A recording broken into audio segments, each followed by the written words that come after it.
আসসালামু আলাইকুম, সবাই কেমন আছেন? আশা করি ভালো আছেন। আজকে আমি একটা রান্নার ভিডিও নিয়ে চলে আসছি। আজকে আমি রান্না করব তেলাপিয়া মাছ দিয়ে বরবটি দিয়ে রান্না করব।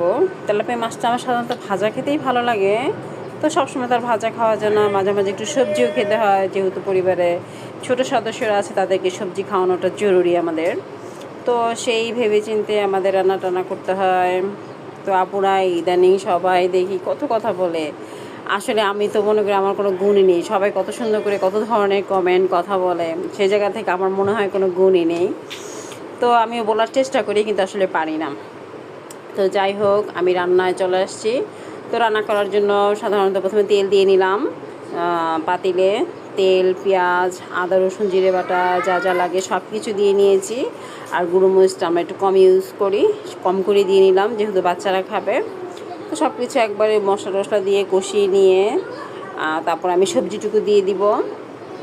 সবজিটুকু দিয়ে কিন্তু অনেকক্ষণ কষাতে হবে, তবে সবজি যতটুকু কষানো হবে, যতক্ষণ বেশ ভালো করে কষানো হলে কিন্তু ভালো লাগে খেতে। আর আমার বরবটিটা খুবই সেটা মানে সবজির মধ্যে পছন্দের তালিকায় পড়ে না।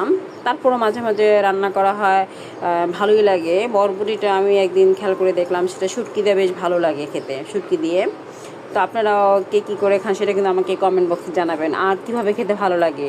হ্যাঁ, তবে আরেকটা আছে, সেটা হলো আপনার বরবটি ভর্তা।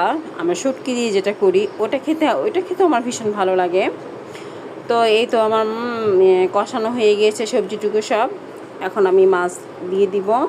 মাছগুলো অনেক আগে আমি দিয়ে দিব, কারণ মাছের মধ্যে যদি আবার মশলা না যায় সেটা খেতেও কিন্তু ভালো লাগবে না, কারণ এটা তো ভাজা মাছ।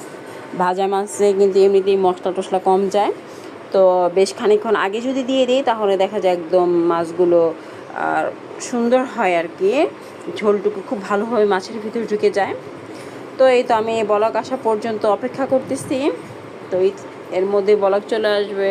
আর এদিকে গ্যাস না থাকাতে দেখা যায় এত সমস্যা হয়ে গিয়েছে, কোনোভাবে আমরা রান্নাটা যে কখন শুরু করব, কখন শেষ হবে, সেটা বলাই